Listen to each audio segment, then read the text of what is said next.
कारनाथ, आज हम लोग बातचीत करेंगे करंट अफेयर्स की प्लान स्ट्रेटजी अप्रोच। आज हम लोग ये भी बातचीत करेंगे कि प्री मेन इंटरव्यू में, ऐसे तो नहीं है, आपका क्या रोल होता है इस करंट अफेयर्स के सेक्शन का। कैसे पढ़ें, किस तरह पढ़ें, कैसे सवाल बनते हैं, अब तक कैसे सवाल बनते जा रहे हैं, अभी इस बार कैसे सवाल बने हैं और आने वाले एग्जामिनेशन में कैसे सवाल बनेंगे। आज हम लोग इसी की चर्चा करेंगे। आप लोग ध्यान से देखते रहिए। जब भी कोई भी टॉपिक यहाँ मुद्दा समझ में ना आए तुरंत कहिए, मैं रुक के उस चीज को, उस कंफ्यूजन को दूर करूंगा। ठीक है? मेरी बात समझ रहे हैं? हाँ हाँ बोलते रहिए आप लोग। ओके।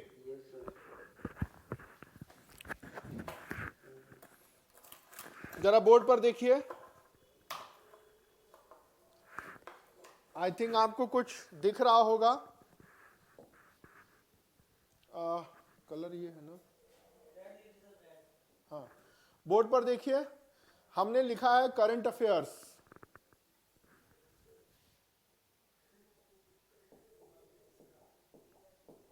भाई लाल रंग किससे आएगा?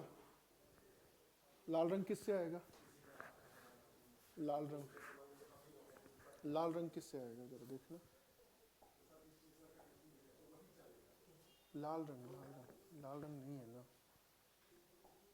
अब ठीक है। अब देखिए, हम लोग बातचीत करेंगे करंट अफेयर्स की। अब इसी में हम लोग पेपर एनालिसिस करेंगे, जो बीपीएससी का पेपर है, थोड़ा आईएएस का भी है। एग्जामिनेशन के ट्रेंड को देखेंगे और फिर हम लोग बातचीत करेंगे स्टडी के अप्रोच क्या होते हैं, मतलब आप पढ़ने का क्या तरीका हो। कुछ इश्यूज के ऊपर डिस्कस करेंगे, मतलब जैसे एक आजकल इशू चल रहा है एग्रीकल्चर लॉ का, या न्यू एजुकेशन पॉलिसी, या बिहार के इलेक्शन के बारे में, इनकी सारी बातें डिस्कस करेंगे। एक और भी शब्द होता है एडमिनिस्ट्रेटिव अप्रोच आइडेंटिफिकेशन, इसकी चर्चा करेंगे, खासकर ये ऐसे के लिए, लेकिन ऐसे तो आपके सेक्शन में है नहीं। और फिर पीटी लेवल पे, मेन लेवल पे कैसे कंटेंट को कलेक्ट करें और तैयारी का माध्यम क्या हो, प्रिपरेशन मेथड, इन सब सारी चीजों के ऊपर बातचीत हम लोग करेंगे। ठीक है? कि पेपर कैसे तैयार करें, एग्जामिनेशन का ट्रेंड क्या है, स्टडी का अप्रोच क्या होनी चाहिए, कुछ इश्यूज के ऊपर कंटेंट कहां से कलेक्ट करें और सवाल बनते कैसे हैं। हर छोटी बड़ी घटना करंट अफेयर्स नहीं होती और कुछ खास चीजों के ऊपर ही व्यूज बनाने होते हैं। अब बातचीत करते हैं कि क्वेश्चन कैसे आते हैं। क्वेश्चन पीटी में लेंगे तो 20 से 22 क्वेश्चन, मतलब बीपीएससी का तो रिकॉर्ड रहा है 25 क्वेश्चन आपके इस टॉपिक से रहेंगे। ठीक है? उससे कम नहीं होंगे। हाँ जी, ये ऊपर क्या लिखा है?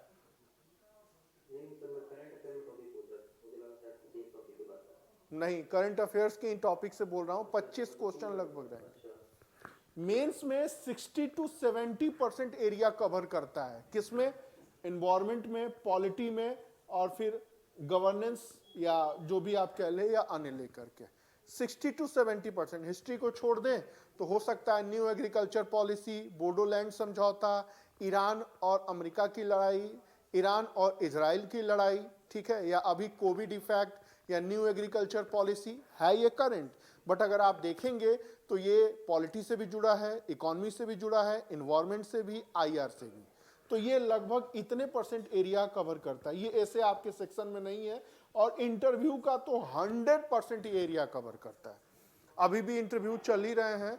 एक आपका बायोडाटा को छोड़ दें तो बायोडाटा के ऊपर भी जो सवाल बनते हैं वो इसी के ऊपर बनते हैं। फॉर एग्जाम्पल कि आप अभी तक क्या कर रहे हैं, ठीक है, ये घटना के प्रति। तो एक जो नॉर्मल इंफॉर्मेशन छोड़ दे तो लगभग 100% तक का ये कवर करता है आपका ये एरिया। इसलिए यह एरिया सबसे ज्यादा इंपॉर्टेंट है।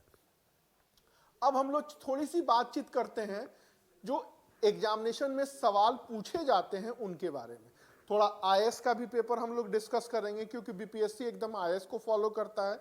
और फिर बीपीएससी में अभी इस साल जो सवाल पूछे गए उनके बारे में देखिए। जो पहला क्वेश्चन पूछा गया कि ये सियाचिन हिमनद कहाँ है, जैसे कि थोड़ा सा ध्यान से क्वेश्चनों को देखिए, फिर आपको ट्रेंड समझ में आएगा। सियाचिन कहाँ है पूछा गया। अब आप देखिएगा तो इंडो पाक रिलेशन में सबसे डिस्प्यूटेड प्लेस रहा है, ये एक वॉर एरिया भी है, और ये जो चीन के साथ हमारा अभी लफड़ा चल रहा है वो उसी रास्ते के ऊपर है। और चीन और पाकिस्तान यहाँ एक कॉरिडोर बना रहे हैं, ठीक है, और पाकिस्तान के द्वारा कई सालों से इस एरिया को कहा जा रहा है कि सैनिकों से हटा लिया जाए। तो पिछले 4-5 सालों से यह एरिया चर्चे में आ रहा है, अक्सर न्यूज़पेपर में आता है, न्यूज चैनलों में भी आता है। तो बस आपको यह जानना है कि इस ज्योग्राफी का क्वेश्चन है, लेकिन ये करंट से पूछा हुआ है कि ये कहाँ है सियाचिन। ऐसे 4 दे देंगे और यहाँ लिख देंगे 1, 2, 3, 4 और 5। इसमें से आपको चूज करना होगा कि सियाचिन कहाँ है। 1999 की एक लड़ाई भी हो चुकी है, तो सवाल जब भी आएंगे या तो सियाचिन का लोकेशन पूछ लेंगे या पूरा पश्चिम उत्तर दक्षिण का इलाका पूछ लेंगे कि कहाँ पे पड़ रहा है, या गलवान घाटी से किधर पड़ता है। तो जो भी न्यूज चैनल में आ रहा है, अगर कोई वो सेंसिटिव एरिया है तो वो आपके सवाल का एक केंद्र बनेगा। समझ में आई बात? Hello, okay. अब दूसरी बात देखिए, अब फिर रिपोर्ट आई क्या कि एक प्रोजेक्ट है जिसका नाम आपने सुना होगा, स्मार्ट सिटी, सुना है? ठीक उसी तरह वर्ल्ड बैंक की रिपोर्ट आती है, फिर इसी तरह ग्रीन ट्रिब्यूनल पर्यावरण मामलों को देख रेख करने वाला एक रिपोर्ट है। उसमें यह कह रहा है कि भाई जिस हिसाब से आप पानी जल से निकाल रहे हैं, आपके 30% पानी नीचे जा चुका है, भारत का स्टेटस है, बहुत चिंता की बात है। और आप स्मार्ट सिटी बना रहे हैं और उसमें अगर पानी ही नहीं रहेगा तो आप क्या करेंगे? तो वो पूरी रिपोर्ट आई, फिर आपसे सवाल पूछा गया कि निचले स्तर पर मतलब भूमि जल कितना नीचे जा चुका है। हालांकि बहुत आसान सा सवाल था, फिर भी आपसे पूछ लिया जाए। अब बिहार के रेफरेंस में पूछेंगे तो आपसे पूछ सकता है क्या फ्लड कितना है, बाढ़ एरिया कितना है, बिहार का जल घनत्व कितना है, जो फैक्चुअल सवाल है। यहाँ थोड़ा सा कंसेप्चुअल था, बट आपके स्टेट में सीधे फैक्चुअल सवाल आएगा। अगर वर्ल्ड बैंक या स्मार्ट सिटी प्रोजेक्ट में बिहार से रिलेटेड कोई फैक्ट गवर्नमेंट इशू करती है तो आपके लिए जानना इंपॉर्टेंट हो जाता है कि बिहार में वाटर ग्राउंड लेवल का क्या स्टेटस चल रहा है, मतलब पानी का क्या चल रहा है। इतने एरिया पे बाढ़ आता है, इतने एरिया पे सुखाड़ है, इतना पर चेवर इलाका है, या इतना वर्षा होता है। जो आप पीटी में फैक्ट रटते हैं या पढ़ते हैं, उन्हीं में से एक क्वेश्चन बन करके चला आता है। तो स्टेट लेवल पर स्टेट के सवाल होते हैं और सेंट्रल लेवल पर सेंटर के सवाल होते हैं। अब थोड़ा तीसरे पर आइए। तीसरे पर एक और टॉपिक है, ग्लोबल वार्मिंग। सुना होगा आपने, सुना है? ग्लोबल वार्मिंग, दूसरा है बायोडायवर्सिटी और तीसरा है इन्वायरमेंट। ये लगातार चर्चे में आ रहा है। अब प्रोजेक्ट टाइगर रहा, बहुत चर्चे में आया कि भारत में बाघ बढ़ रहे हैं। तो कोई अगर पर्टिकुलरली पार्क चर्चे में है, कोई नई रिपोर्ट आई है और WW का रिपोर्ट आया है, तो हमेशा आता है। वहीं पर इस बार एक रिपोर्ट में चर्चा किया गया कि अगर इतने जंगल हैं और इसमें इतने बाघ पाए जा रहे हैं तो ये होगा। बस वही से सवाल पूछ लिया। ठीक उसी तरह विकसित देश हमसे कह रहे हैं, क्या कह रहे हैं कि भाई आप ही पेड़ लगाओ, हम आपको पैसा दे देते हैं और पॉल्यूशन को कंट्रोल करने में आप हमारी मदद करो। तो कार्बन स्टॉक या प्रदूषण का क्या असर पड़ रहा है देखिए। तो IPCC की रिपोर्ट, कोप के कॉन्फ्रेंस में, क्लाइमेट चेंज रिपोर्ट में और भारत सरकार के द्वारा पर्यावरण प्रदूषण को नियंत्रण करने में जो भी बातें होती हैं, हमेशा चर्चा हो रही है। आपसे सिंपल एक क्वेश्चन पूछा कि भैया ये क्या है या इसके पीछे क्या कारण है। ठीक है, ठीक उसी तरह सोलर एनर्जी के लिए जो गवर्नमेंट अभियान चला रही है, वहां पर उससे एक रिलेटेड फैक्ट पूछ लिए। अगला क्वेश्चन देखिए। अब केरल में सुना होगा आपने, हाथियों को लेकर के हुआ, हाथी बस्तियों में चले जाते हैं तो चर्च में चारों तरफ आपने ये देखे होंगे, आरा टाइप का लगा देते हैं। फिर आपने देखा होगा अनानास वाला, अनानास में बम रख करके हाथियों को डराया जाता है, देखा था ना, हाथी का सूंड फट गया, हाथी मर गए।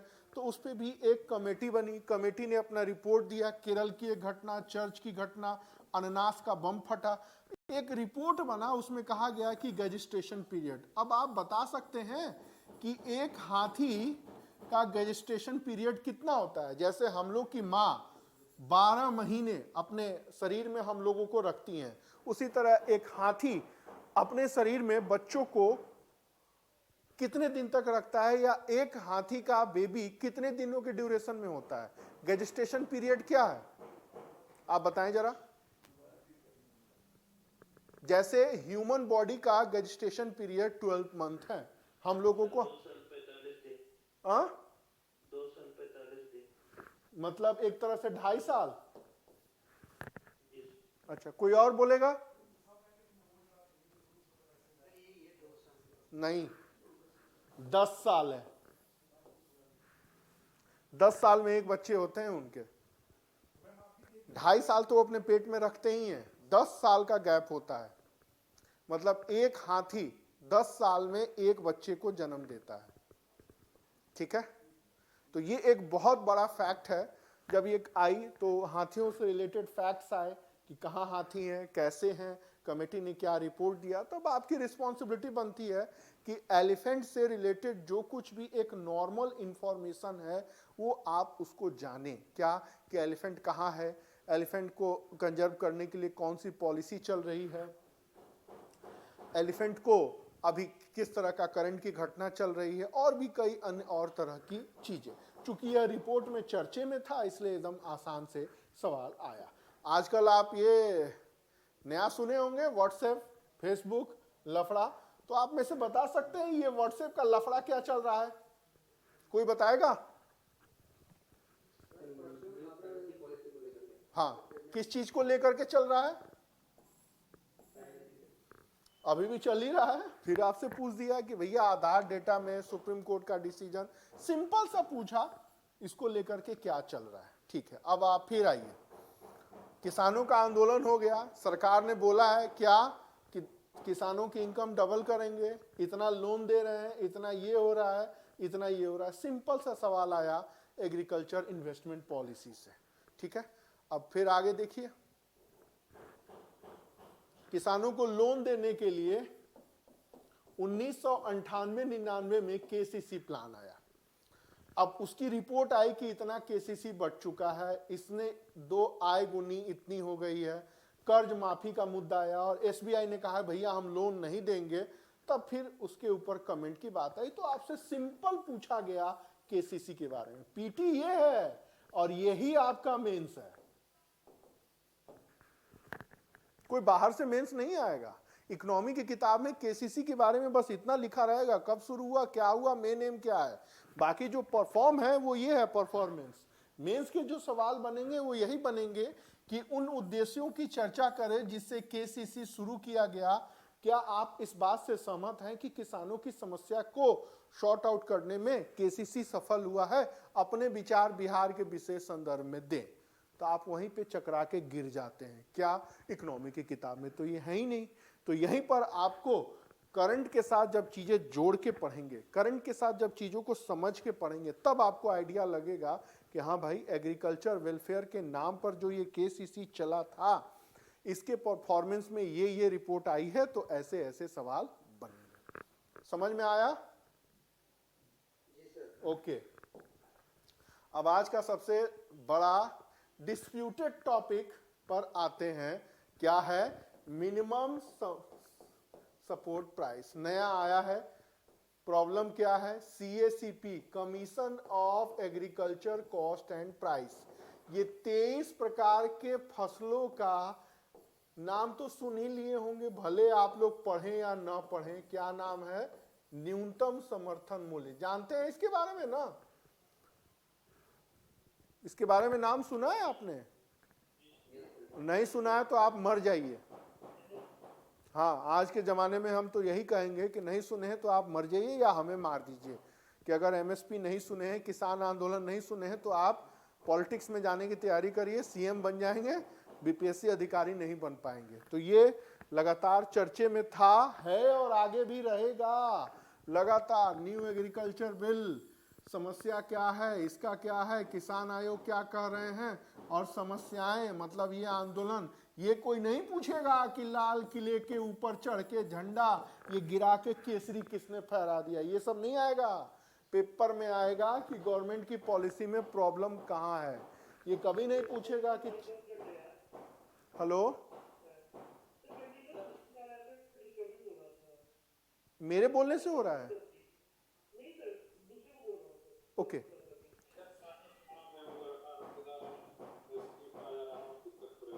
क्या कह रहे हैं?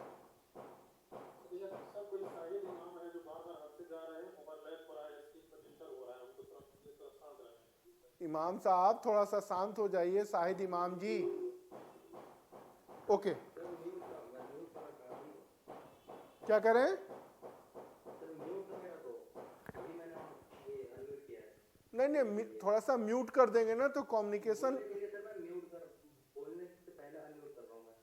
ओके, तो मैं म्यूट इसलिए करने के पक्ष में नहीं रहता ना कि मैं जो बोल रहा हूं आपकी समझ में आ रहा है। ओके, आगे बढ़ूं? ओके,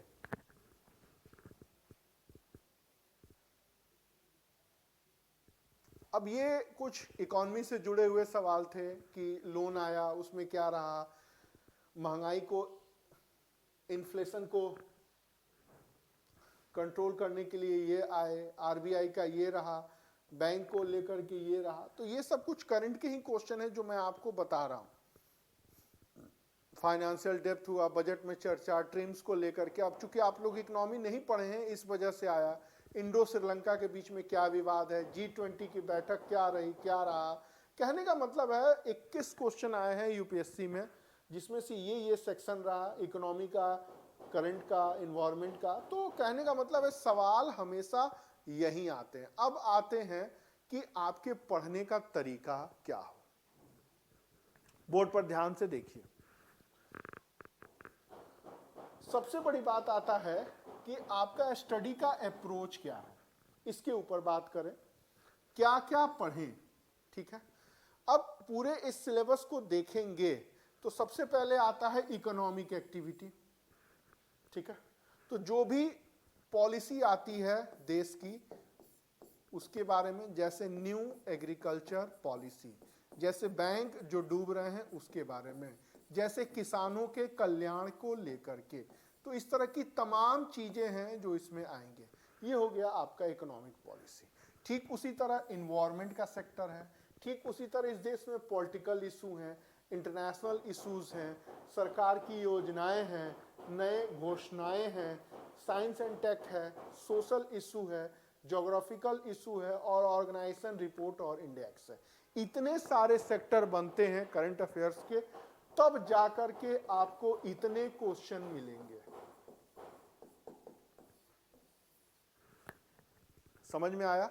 इतने सारे सेक्शन होंगे जो आपको कवर करने होंगे करंट अफेयर्स के ऊपर। अब देखिए, अब इस साल के कुछ मुद्दों के ऊपर आते हैं कि सवाल कैसे बनते हैं।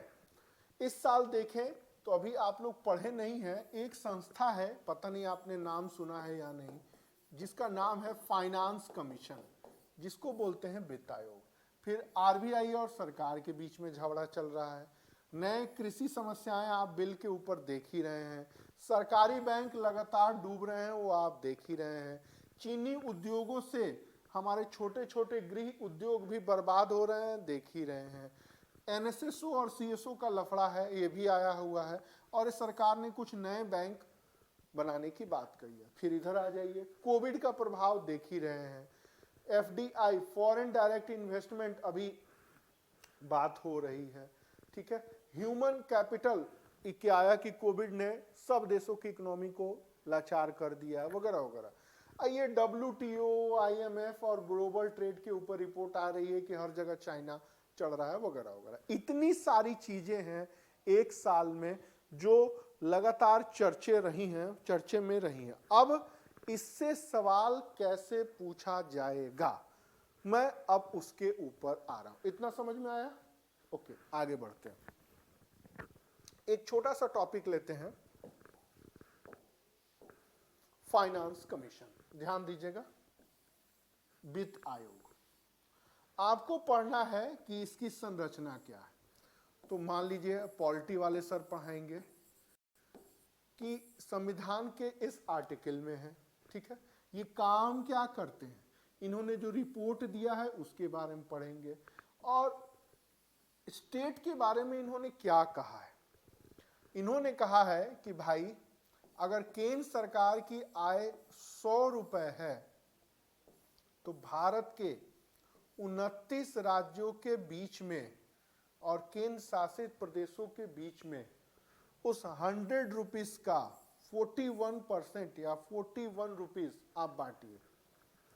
यही काम करते हैं तो पीटी में फैक्ट आपसे पूछेगा, क्या पूछेगा कि कितना परसेंट बांटने को कहा है, बिहार को कितना पैसा मिला। मेंस में पूछेगा कि बिहार ने जो एक स्पेशल स्टेटस की मांग की है क्या वो सही है या गलत। अगर सही है तो केंद्र सरकार दे क्यों नहीं रही है, अगर सही है तो फाइनेंस कमीशन चुप क्यों बैठा है। फिर आप इंटरव्यू में जाएंगे, अगर आपका इकोनॉमी रहा या आपने एमकॉम किया हो या आप कस्टम में हो या कोई भी इकोनॉमी से रिलेटेड अगर आप जॉब प्रोफाइल से जुड़े हैं या आपका सब्जेक्ट है, तो आपसे तुरंत सवाल पूछेगा कि भाई फाइनेंस कमीशन के रिकमेंडेशन पर आपका क्या कहना है। फिर आपको 2 लाइन में बोलना होगा कि सर ये सिचुएशन है, ऐसी ऐसे बातें हैं। समझ में आया? ओके, अब एक और सवाल लेते हैं। क्या? एग्रीकल्चर बिल अभी चल रहा है किसानों का। सबसे पहले हमें जानेंगे कि प्रोविजन क्या है, सरकार ने इसमें क्या बदलाव किया है। अब देखिए प्रोटेस्ट क्या हो रहा है, फार्मर की डिमांड क्या है, गवर्नमेंट का स्टेटस क्या है, ग्लोबल प्रेशर क्या है, ये इसके करंट पार्ट है और ये आपका इकोनॉमी है। अब करंट पार्ट में कल की घटना भी शामिल है। आई बात समझ में? तो कल की घटना को हम किस तरह पढ़ेंगे 26 जनवरी को, वो हमको बस इतना जानना है कि ऐसा हुआ विरोध में, उसका कहीं कोई इंपॉर्टेंस नहीं है। हाँ, आपसे इंटरव्यू में जरूर पूछ लूंगा कि भैया जो 26 जनवरी को हुआ उसके बारे में आप क्या कहना चाहते हैं, बट मेंस के लेवल पर, पीटी के लेवल पर 26 जनवरी वाली घटना से कोई सवाल नहीं बनेंगे। बट आपको ध्यान रखना पड़ेगा कि ये चीजें हो रही हैं। तो अब देखिए है एग्रीकल्चर बिल करंट का, बट इसमें आपका ट्रेडिशनल इको भी घुसा हुआ है और करंट भी घुसा हुआ है, तो आपको दोनों को जोड़ के पढ़ना होगा।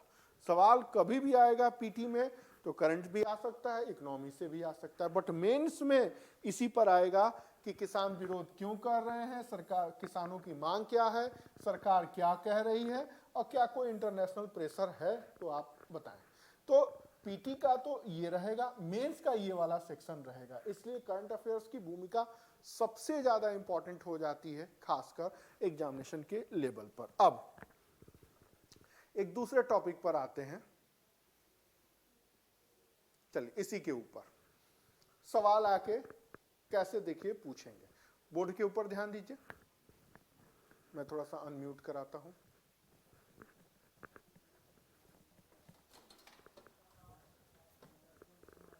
राजकुमार जी अनम्यूट कर दीजिए।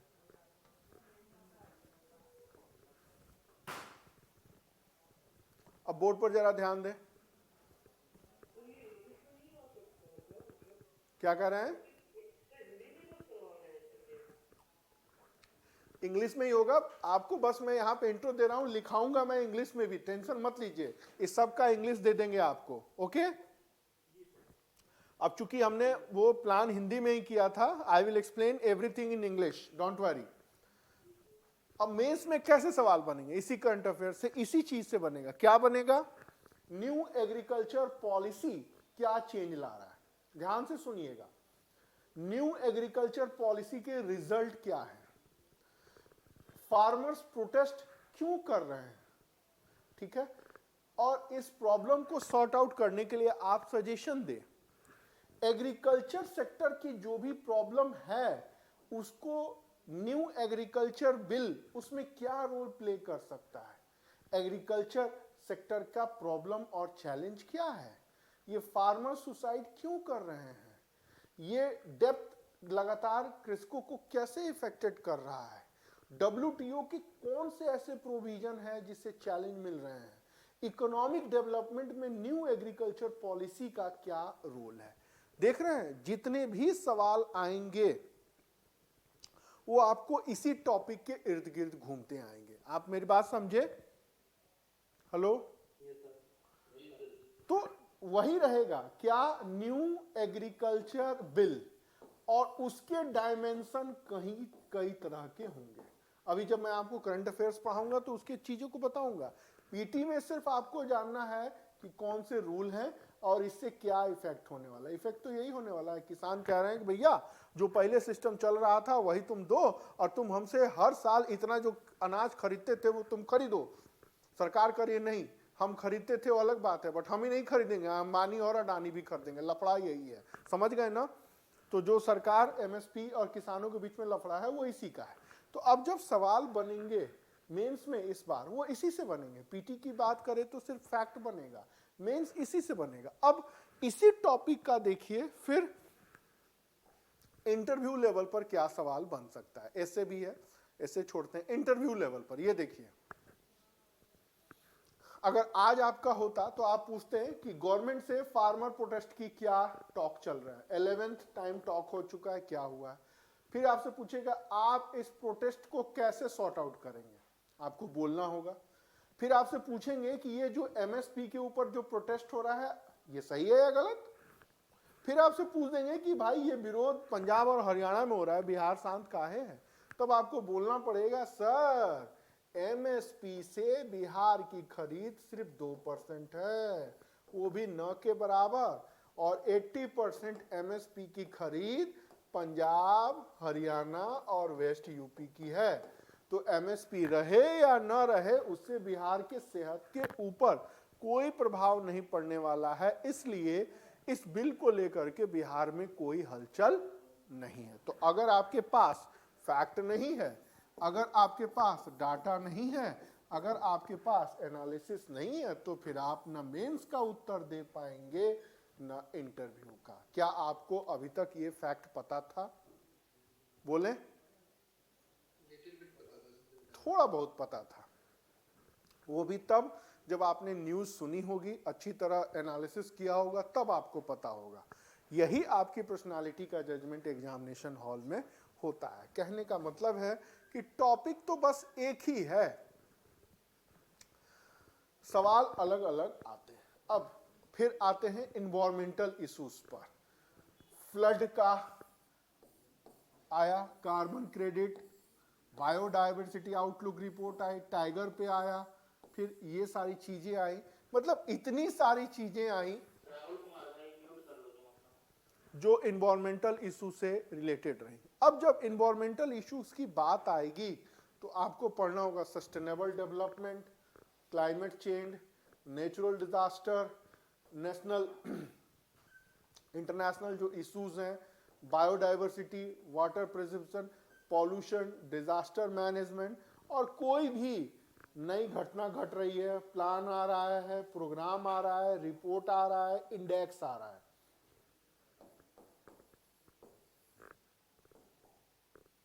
तो पीटी का रिलेशन इससे होगा। आई बात समझ में? ये है आपका पीटी, कोई भी आ रहा है, ठीक है। अब इसी को जब मेंस के बारे में पढ़ेंगे तो अब यहां पर ये वाला हो जाएगा एनालिसिस। वर्क क्या है, एम क्या है, या फिर बिहार इस ग्लोबल वार्मिंग को सॉर्ट आउट करने के लिए एक प्लान चला रहा है, इस प्लान का एस्टिमेट करें। ये आपका मेंस हो जाएगा। बट जो पीटी की बात आएगी वो पीटी इस लेवल के सारे सवाल आएंगे। समझ रहे हैं आप लोग? हेलो? तो अगर आप इन्वायरमेंट पढ़ रहे हैं तो इन्वायरमेंट में पीटी पे फोकस क्या करना है, इसके ऊपर या इसके ऊपर। लेकिन इसी से जुड़ा हुआ आपका मेंस होगा, इसी से जुड़ा हुआ आपका इंटरव्यू भी होगा। तो एक साल में देखिए तो इतने सारी घटनाएं घटी हैं। पीटी में देखेंगे तो इस बार 3 क्वेश्चन तो सिर्फ क्लाइमेट से थे।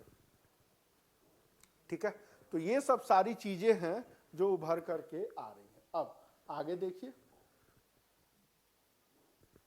सोशल इशू, थोड़ा बोर्ड पर ध्यान दीजिए, पढ़िए जरा, बोलिए थोड़ा आप लोग, बोलिए क्या लिखा है मैंने। हाँ बोलते रहिए थोड़ा आप लोग। प्रधानमंत्री आदर्श ग्राम योजना, अल्पसंख्यक पर एनडीपी रिपोर्ट, फिर क्या लिखा है, ये एमएमआर सीएमआर क्या होता है।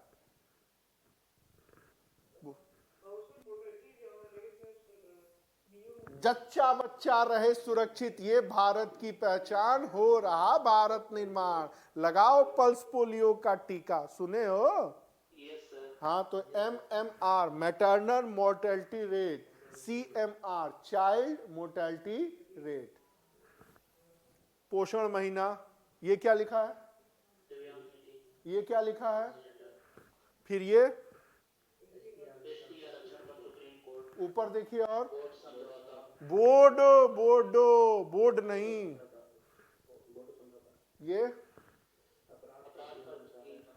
यूपी में है दम क्योंकि यहां जुर्म है कम, ऐसा अमिताभ बच्चन कहते थे। बिहार में जितना क्राइम होता है उससे ज्यादा क्राइम दिल्ली में है, यूपी में है, रिपोर्ट आई। फिर और फिर 10% मिला। अब देखिए ये क्या लिखा है,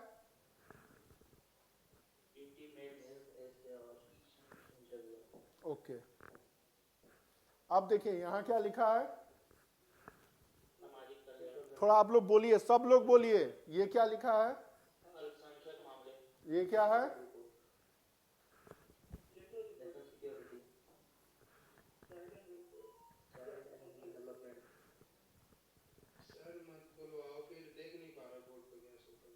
कौन नहीं देख पा रहा है,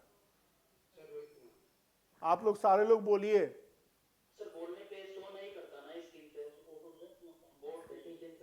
कोई दिक्कत नहीं है, बोलने दीजिए, मैं आपको बस एक दो आदमी, सब लोग सुनिए, तो मैं ही बोल रहा हूं, आप लोग भी बोलिए, थोड़ा थोड़ा समझ में आया क्या लिखा है। ये क्या लिखा है,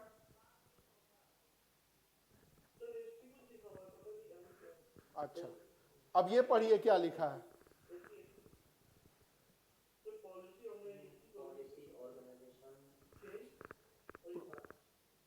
और फिर अच्छा, अब ये देखिए क्या लिखा है, क्या लिखा है, समझ में आया अंतर क्या है।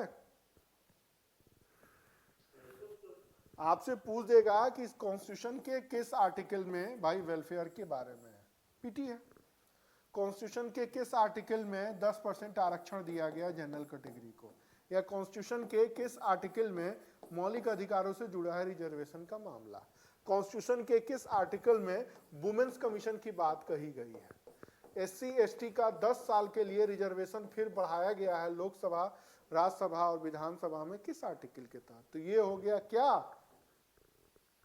बोलिए, पेटी। अब इसी के ऊपर आपका suggestion, analysis, data, fact, figure, ये हो गया आपका मेंस। आप में ऐसे नहीं आता लेकिन अंडरस्टैंडिंग बढ़ाने के लिए। और फिर यही आपका इंटरव्यू, बिहार की महिलाओं के ऊपर टिप्पणी करे, क्या पंचायती राज ने वुमेन्स एम्पावरमेंट में कोई रोल प्ले किया है, कमेंट करिए। या कोविड ने बिहार की महिलाओं को कैसे इफेक्टेड किया है, या बिहार में नेशनलिज्म की पॉलिटिक्स, राष्ट्रवाद समझते हैं ना भाजपाई, सोशल इश्यू को कैसे प्रभावित किया है। इस बार का जो मेंस का जो सबसे इंपॉर्टेंट क्वेश्चन जो बनेगा वो एक आएगा, एक शब्द आपने सुना है, सुने हैं, ओके, एक और भी है,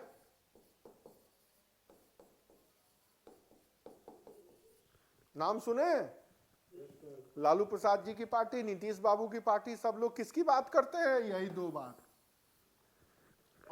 और इनके विरोधी कौन है? और इनके विरोधी कौन है?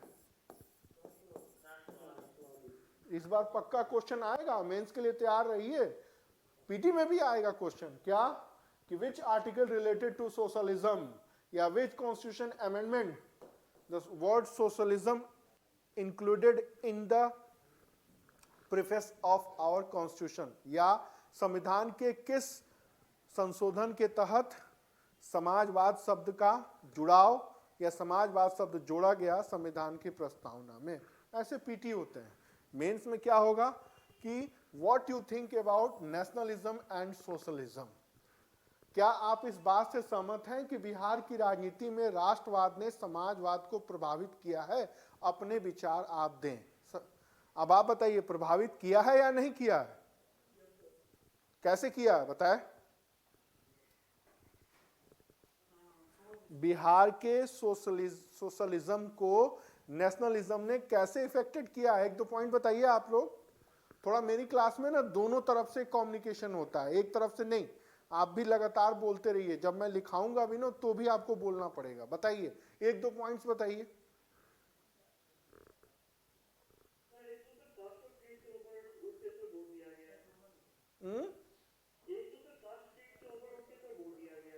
ओके विकास की बात की गई थी सर इस पर। ओके, और एक बात नहीं आई कि राष्ट्र खतरे में है, यस सर। चाइना का अटैक हो रहा है, जम्मू कश्मीर में प्रॉब्लम चल रही है, यहां पर एक देश ज्यादा इंपॉर्टेंट है, कास्ट नहीं। देश को बचाना होगा, वगैरह वगैरह। वही तो मैं भी कह रहा हूं, नेशनलिज्म का अर्थ ही हो गया क्या? नेशन को लेके चलना है, अन्य और प्राइमरी चीजें थोड़ी पीछे होंगी। और सोशलिज्म क्या कहता है? सोशल जस्टिस क्या कहता है? कास्टिज्म खत्म करना है।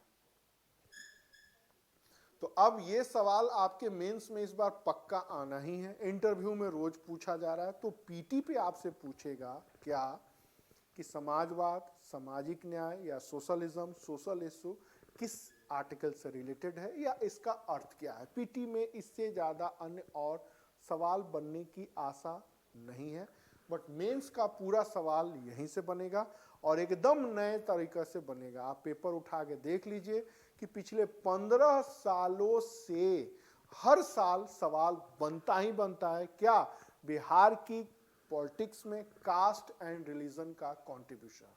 देखा है पेपर आपने कभी? नहीं देखा है तो देखिए, सब कुछ ऑनलाइन है, थोड़ा देखने का प्रयास करिए और आदत डालिए इन चीजों को देखने की। तो हमेशा सवाल बनता है कि बिहार की राजनीति में जाति क्या है, धर्म क्या है, क्या भूमिका है, पॉजिटिव है, निगेटिव है, वगैरह वगैरह। हमें 72% नंबर जीएस में मिले थे जब मैंने दिखाया क्या कि जाति अच्छी चीज है और बिहार के में राजनीति में जाति ने बहुत बड़ा रोल प्ले किया है। मैंने उसमें सारे पॉजिटिव पॉइंट लिखे। क्या लिखे कि जातियों का जब से राजनीतिकरण हुआ है तो जाति पावरफुल हुई है, जाति का एम्पावरमेंट हुआ है। जातिवाद को खत्म करने में जाति का राजनीतिकरण होना बहुत जरूरी है।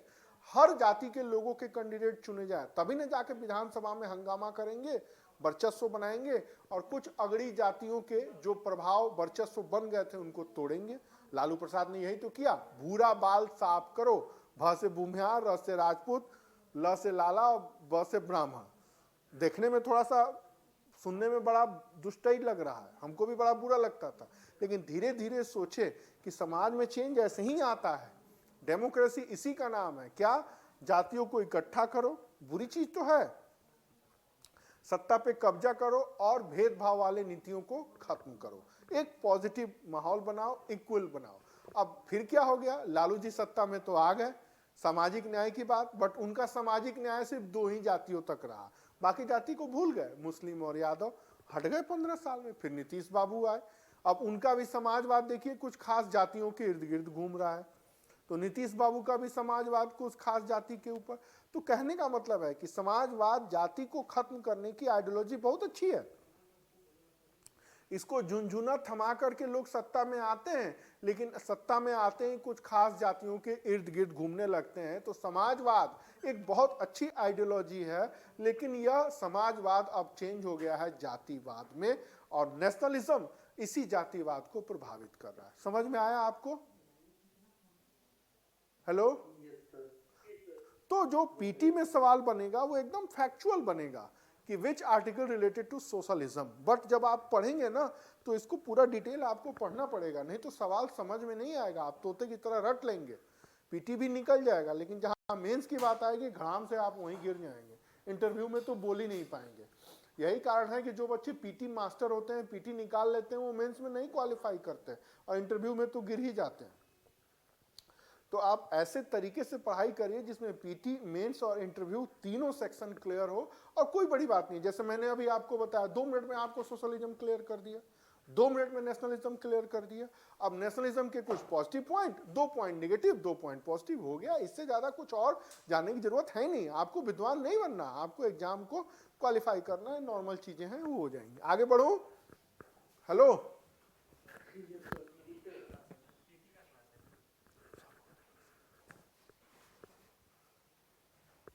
अब देखिए, एक शब्द है मॉल न्यूट्रिशन। अच्छा मुझे देखिए, क्या मैं कुपोषित लग रहा हूं? मैं हूं। बचवा को देखे हैं जिसका पेट निकला रहता है, इसे आंख धसा रहता है, पैरवा इसे टेढ़ा मेढ़ा रहता है, पेट निकला रहता है, देखे हैं ना?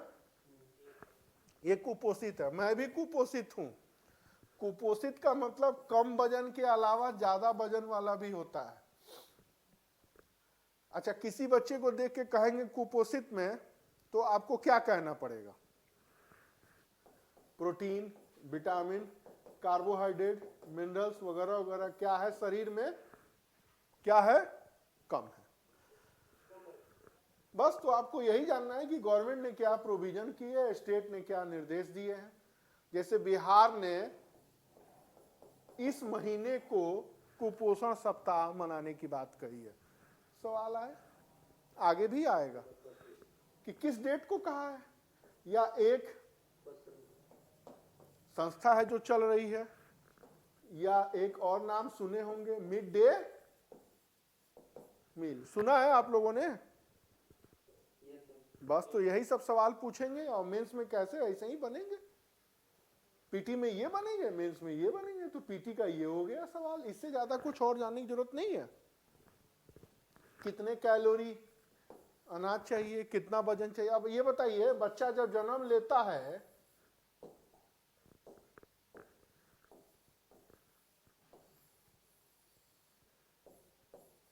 यहां कितना वजन होना चाहिए उसका, जरा बताइए। ये कांटा है, बच्चे को तौला गया है, कितना वजन होना चाहिए? तट, तट।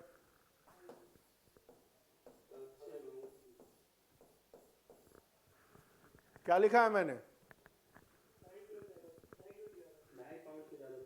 किलो नहीं लिखा है, क्या लिखा है?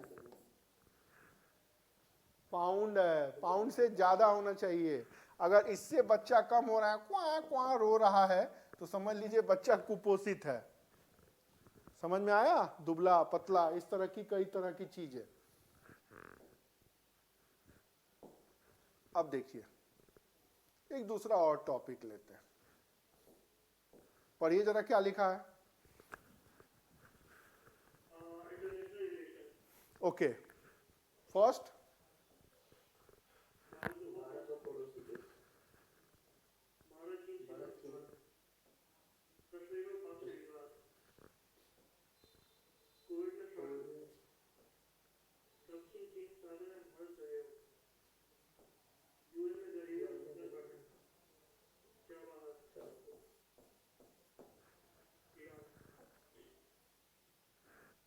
बोलते रहिए।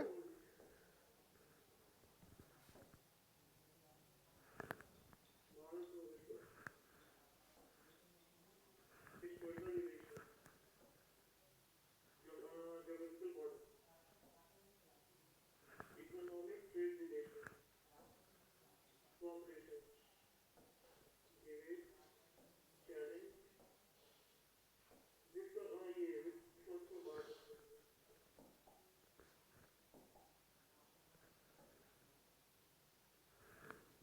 obedience, संदर्भों के प्रधान भाग है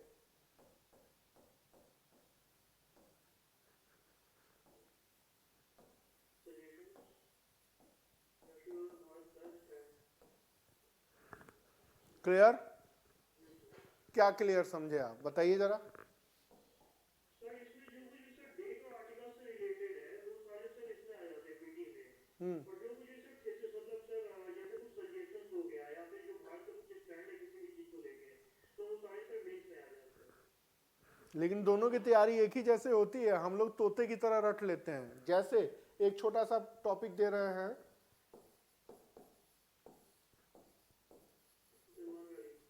सबने सुना है,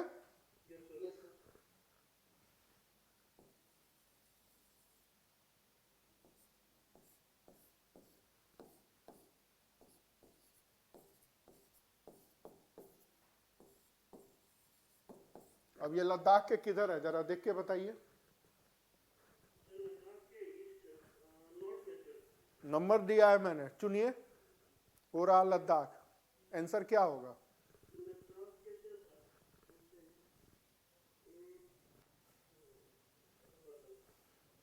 एकदम आसान सा सवाल मैंने पूछा है। ये रहा लद्दाख और ये ज्योग्राफिकल एरिया है। कहाँ है गलवान वैली?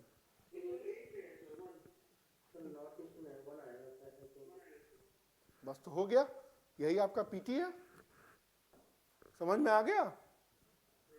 अभी क्या हुआ है, कुछ हुआ है? और इससे क्या हो रहा है, इससे क्या इफेक्टेड हो रहा है? और इसमें यही आपको सुझाव देना है, मेंस में यही आपका इंटरव्यू है। तो जब भी आप आईआर पढ़ें दिसंबर तक की घटना, तो दिसंबर तक की घटना में यही हुआ है। आई बात समझ में? अब इसी के ऊपर आपको फोकस रखना है। कोई भी आप आईआर की घटना पढ़ेंगे तो इसी लेवल पर पढ़ेंगे और जो सवाल है वो इसी लेवल पर आता है। इससे ज्यादा कहीं और अलग और भागने की जरूरत आपको नहीं है। जब भी सवाल आएगा वो इसी वैली पर आएगा। एक और सवाल पूछते हैं,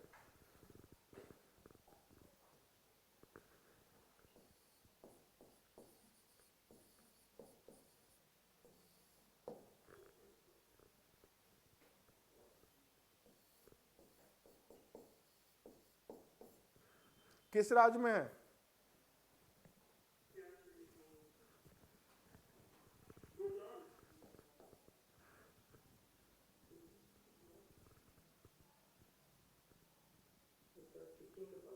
बहुत बढ़िया, सिक्किम के पास है। तो ये रहा सिक्किम, ठीक है। 1 2 3 4 5 6 7 8 9 10 11, बहुत बढ़िया। ये देखिए यहां है और यहीं पर बॉर्डर है क्या? चाइना, भूटान। तो यही सवाल है, कहने का मतलब है जब भी आप आईआर पढ़ें, तो मैंने आपको इसलिए साल की सारी घटनाएं दिसंबर तक दे दी और उसमें आप एक हिस्टोरिकल रिलेशन भी पढ़े, ज्योग्राफिकल जुड़ाव भी पढ़े, economic trade relation, cooperation, dispute, challenge. इसका जो यही हम आपको लिखाएंगे फैक्ट, ये होगा आपका पीटी। और जब हम आपको लिखाएंगे एनालिसिस, तो ये होगा आपका मेन। और इसको आप जिस दिन 2 लाइन में बोलना सीख लेंगे, ये होगा आपका इंटरव्यू। तो पीटी में जो सवाल आएंगे बस यहीं तक होंगे, लेकिन इसके बारे में भी 10 मिनट हमें थोड़ा बोलना होगा। और जब भी आप पढ़ें तो डोकलाम डोकलाम डोकलाम डोकलाम रटे नहीं। प्रॉब्लम क्या है डोकलाम की और इस चीज को शॉर्ट आउट कैसे करेंगे, एक और उदाहरण देखते हैं।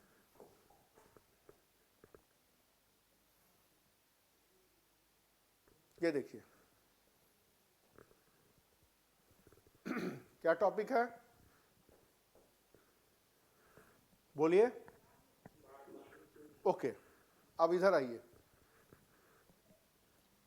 फोकस कहां रखना है आपको?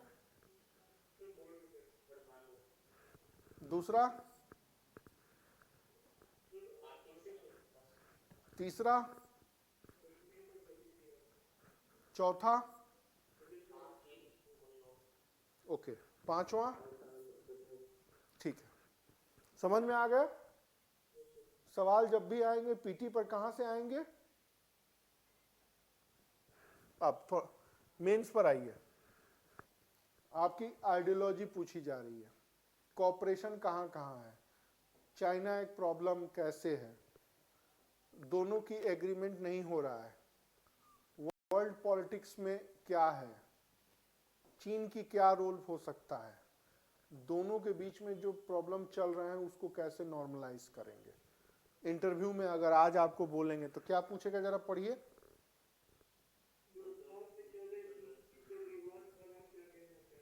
दूसरा, तीसरा, चौथा, समझ में आ गया। टॉपिक एक ही है। अब वो ऐसे में है, ये वाजपेयी जी की है कथन, वो अलग बात है। ये आपका पीटी है। तो जब हम पढ़ेंगे ना, लिखाएंगे तो यही लिखाएंगे, इसी की एनालिसिस यहां है, ठीक है। दूसरा टॉपिक देखिए,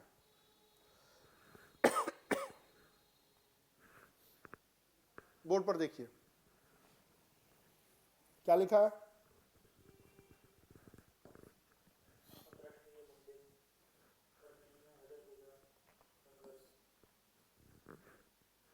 बोलिए।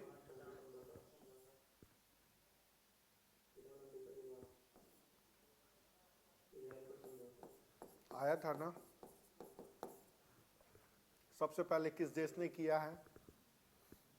तो सबसे पहले इजिप्ट ने किया, उसके बाद जॉर्डन ने किया, इधर किया यूएई, फिर बहरीन, यही है, फिर उसके बाद सूडान, फिर मोरक्को, अभी सऊदी अरब और पाकिस्तान भी करने वाले हैं। उधर देखिए,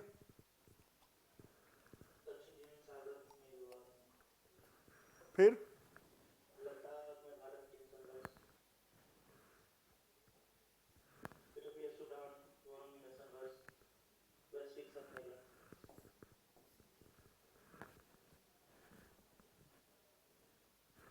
क्या लिखा है ये?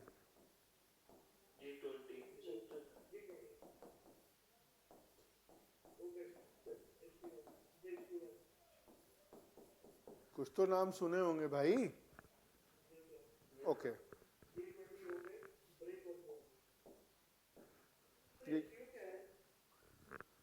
संघाई कोऑपरेशन ऑर्गेनाइजेशन,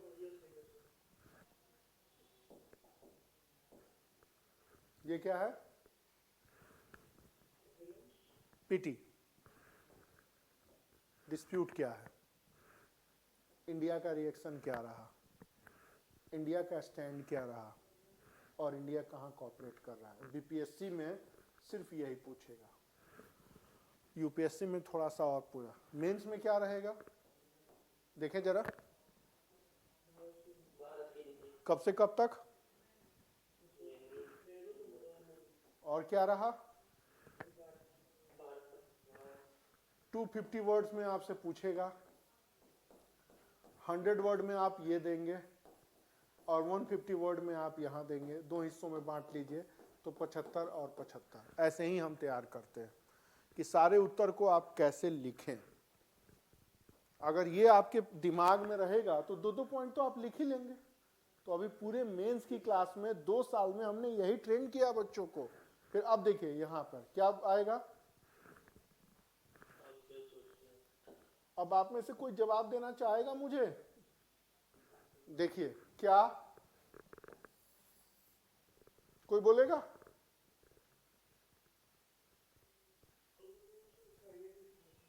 अरे बोलिए ना, थोड़ा सा तो कुछ बोलिए। चलिए वो कुछ ना बोले, आप ये बोल दीजिए। ये चलिए इस टॉपिक पर बोलिए।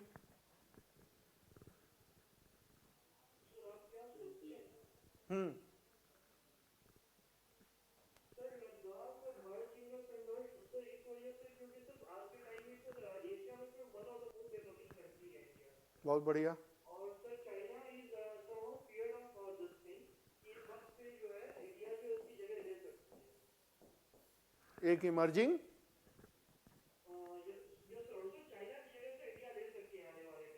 अच्छा ओके, बस बस हो गया हो गया हो गया। सेकेंड पॉइंट,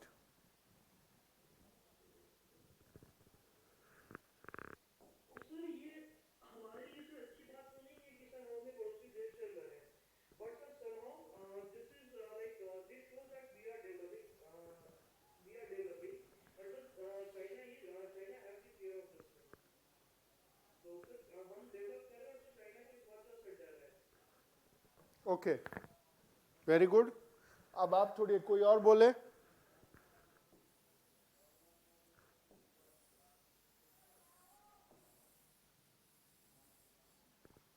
कोई और बोले।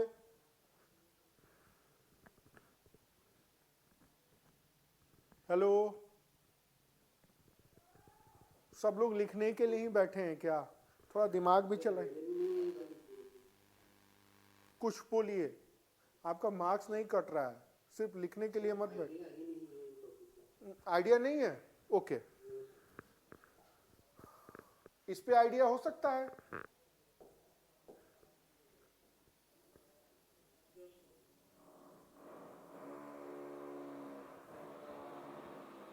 हो सकता है। ओके, समझ में आ गया आपको क्या पढ़ना है, कैसे पढ़ना है किसी भी टॉपिक पे। कोई भी घटना घट रही है तो आप उसमें देखेंगे, क्या देखेंगे, ये आज के बाद से 4 लाइन यही मैं आपके दिमाग में डाल दूंगा और आप खुद से भी उस चीज को पढ़ के निकाल सकते हैं। एक पन्ना पढ़िएगा तो आप सबसे पहले खोजिए लफड़ा क्या है, दूसरा इंडिया का रिएक्शन क्या रहा, तीसरा भारत का अप्रोच क्या रहा, चौथा भारत पार्टिसिपेट क्या कर रहा है। बस ये 4 पॉइंट अगर आप लिख लेंगे तो आपका पूरा का पूरा पीटी आईआर का कवर हो जाएगा। ध्यान रखिएगा, कम से कम 1 से 2 सवाल आईआर से आते ही आते हैं पीटी में, और मेंस में 1 सवाल आईआर से आते हैं। इसको फिर आप रोक नहीं सकते और बड़ा क्लियर है एकदम। इस बार भी बीपीएससी देखेंगे तो इसी में से 1 सवाल आपका पूछेगा। अभी ही देख लीजिए, सारे सवाल लड़ रहे। इस बार का पेपर उठाइए, जो पहले के बच्चे पढ़े उनसे मिलिए। मेरे खुद के 12 घंटे के क्लास में 13 क्वेश्चन पेपर में आए, सिर्फ मैंने 12 घंटे पढ़ाया है। और ऐसे ही मैं नोट्स बना के लेके आता था और बच्चों को कहता था लिखो और फिर डिस्कस करते थे। मैं सिर्फ मैपिंग समझाता हूं और एकदम पॉइंट फोकस करके दिखाता हूं। तो आप खुद समझ सकते होंगे कि आपको पढ़ाने के लिए मैंने कितना होमवर्क खुद से किया है। कुछ समझ में आ रहा है? ओके, नेक्स्ट टॉपिक पर और आइए। उधर देखिए, एक छोटा सा टॉपिक क्या है। ओके, सबसे पहले आपको इसमें क्या देखना है, दूसरा क्या देखना है, और तीसरा क्या देखना है। बस यही आएगा पीटी में, बाकी भाड़ में जाए। इससे ज्यादा कोई सवाल बनना ही नहीं है। सवाल क्या आएगा मेंस में? कोई नहीं आएगा, क्योंकि हमसे डायरेक्ट लिंक नहीं है। ज्यादा से ज्यादा क्या पूछेगा, क्या पूछेगा, बस। तीसरा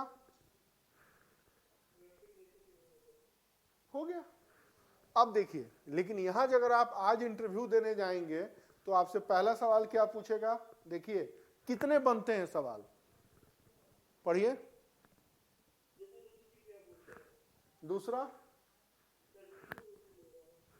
तीसरा,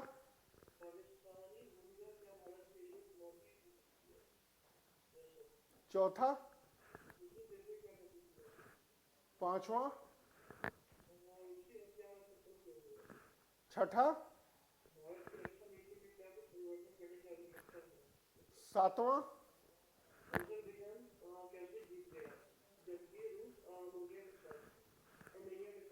आठवां, यूरोपियन यूनियन।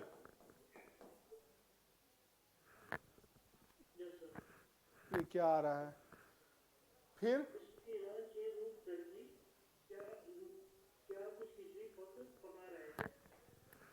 और फिर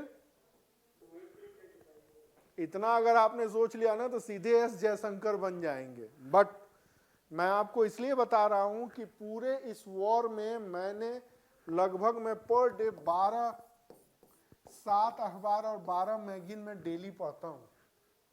7 अखबार आज भी आते हैं और 12 मैगजीन ऑनलाइन में बैठ के पढ़ता हूं। और पूरे वर्ल्ड के दिमाग में क्या चल रहा है इस वॉर को लेके मैंने क्वेश्चन आंसर के रूप में आपके सामने रखा और ये सब मैंने अपने बच्चों को पढ़ाया। और 2-2 लाइन में सबका उत्तर लिखा है कि रट जाओ बाबू, कोई भी सवाल आए खट खट खट खट ऐसे बोलना। अब ये बताइए, 1 साल पुरानी घटना हो गई, क्या आपने इस छोटी सी घटना को इतने डायमेंशन में देखा था? हाँ या ना? नहीं देखा था ना। बस यही अप्रोच डेवलप करना है। और जिस दिन आपका अप्रोच डेवलप हो गया, उत्तर तो आपको खुद ही मिल जाएगा। सबसे बड़ा तो एक तरह से कहा जाए भगवान आपके हाथ में है। ये भगवान से कम है। खटखट खटखट टाइप करिए, खटाक से उत्तर मिल जाएगा। ओके, अब दूसरा देखिए। यहां से सवाल आया है इस बार, पढ़िए। ओके, क्या है?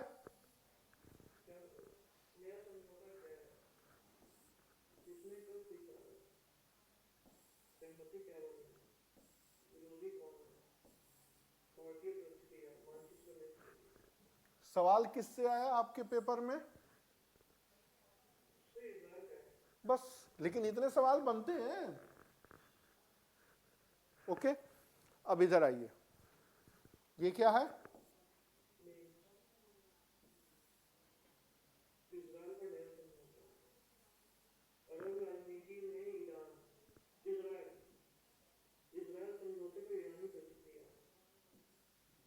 अमेरिका का मध्य एशियाई नीति, वैश्विक रणनीति में इजराइल पर समझौता करना। ठीक है, इधर आइए। इजराइल समझौते पर भारत का प्रभाव, क्या भारत का स्वाभाविक सहयोगी देश में इजराइल है? अब अगला सवाल, बाइडेन की नीति इजराइल समझौते पर क्या है? देखे तो एक आ चुका है। इस बार अभी जो होने वाला है 1 महीने में, वो इस तरह के सवाल पूछेंगे। तो आपको इसके लिए तैयार रहना होगा। मैं जब आपको पढ़ाऊंगा तो ये 5 लाइन लिखाऊंगा और कम से कम आधे घंटे का लेक्चर आपको इस पे सुनना पड़ेगा।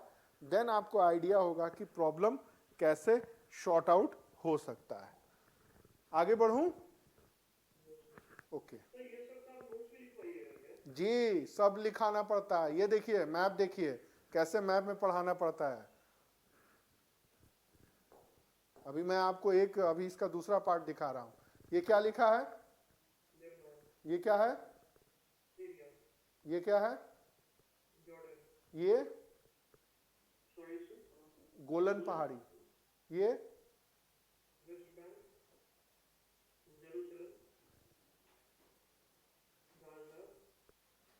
तेल अवीव। और ये क्या है? अब देखिए जो सवाल आए हैं वो इसी में आया है कि इजराइल का बॉर्डर किससे लगता है। ठीक है, अब आप में से कोई बता सकता है कि जो एग्रीमेंट हुआ है वो ज्योग्राफी में ही मैप में कहां है? देख के बताएं।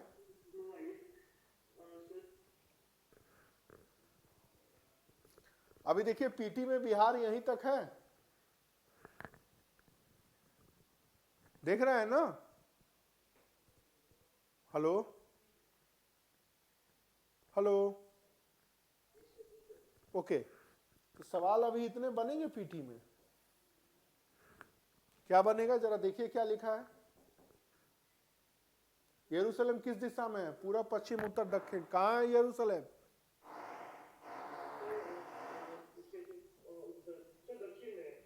और ये ठीक है ना। अब यहां आइए, ये कौन सा देश है? और ये वाला, ये और ये और लफड़ा कहाँ हुआ है? कहाँ हुआ है लफड़ा?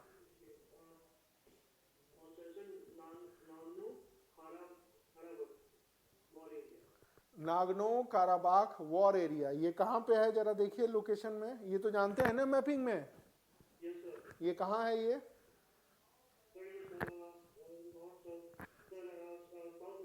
बस हो गया, इससे ज्यादा कुछ पढ़ने की जरूरत ही नहीं है। इधर आइए, ये क्या है?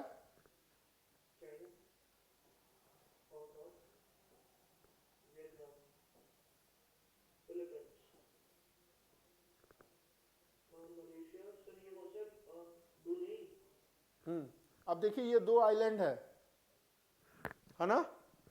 अब ये झारखंड का है तो बंगाल से भी बॉर्डर लगता है, बिहार से भी बॉर्डर लगता है, ठीक है ना? उसी तरह यहाँ पर भी है, यही विवाद है। कभी आपको आइलैंड का नाम पूछ देता है, कभी पूछ देता है ये दोनों आइलैंड के बीच में क्या क्या है। कहने का मतलब है कि एक बार जो मैपिंग अगर आप खुद से कर लेते हैं, जैसे मैं आपको पढ़ाऊंगा ना तो कहूंगा कि आप अपने कॉपी पर यही बनाइए और फिर आपको होमवर्क दूंगा कि आप करके लाइए। मेरे पढ़ाने का थोड़ा तरीका अलग है, मैं लिखाता कम हूं, आपका दिमाग ज्यादा चलवाऊंगा मैं। ये समझ में आया मैपिंग का सवाल? हेलो, ओके, नेक्स्ट टॉपिक पर आइए। ये हो गया।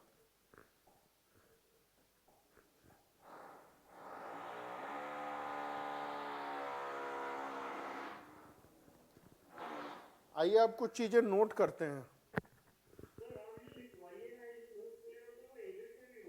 नहीं, पूरा इंग्लिश और हिंदी दोनों होगा। आज तो मैं बस आपको बता रहा हूं, ये तो बस इंट्रो के लिए है, वीडियो बनाने के लिए मैं लिखाऊंगा इंग्लिश में ही। अभी देखिए कैसे लिखा रहा हूं, अभी आपको देखिए। आइए मैं जरा वो देखता हूं, ये फाइल कैसे देखना है मुझे आता नहीं है। मैं 1 मिनट दूसरा निकलवा रहा हूं फाइल।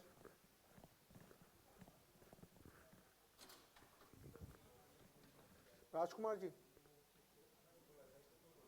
सचिन जी, जरा वो फाइल देखिए, एक फाइल खोलिए जरा, वापस जाइए, वापस।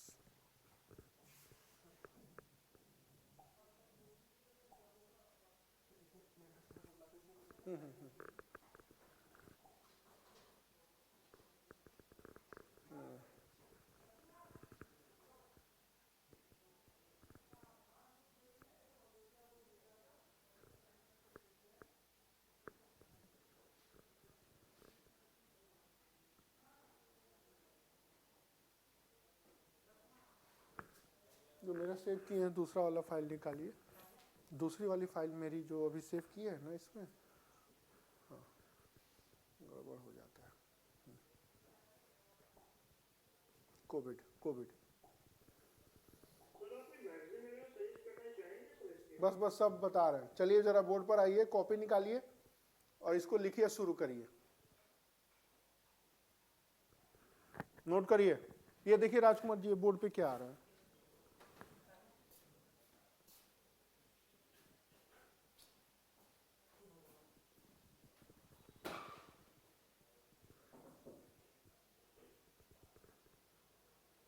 Note down. आज हम एक टॉपिक डिस्कस कर रहे हैं, कोविड। नोट करिए।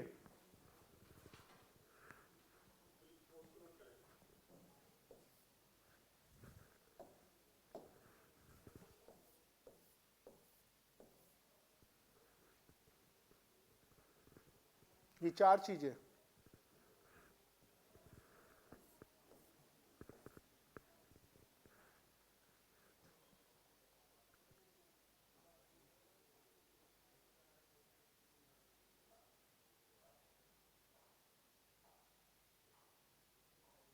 नोट कर लिए?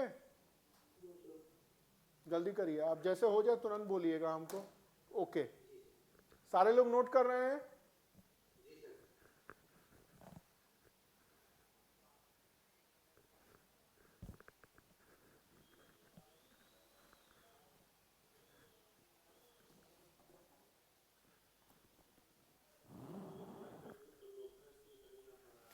क्या कह रहे हैं? आगे बढ़ूं?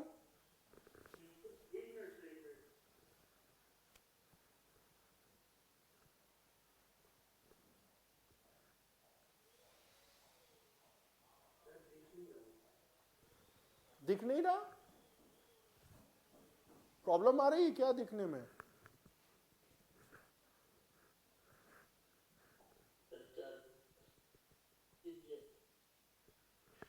अब ठीक है? ओके, अब आइए इसी पर अगला। पीटी में आपको क्या पढ़ना है, नोट करिए।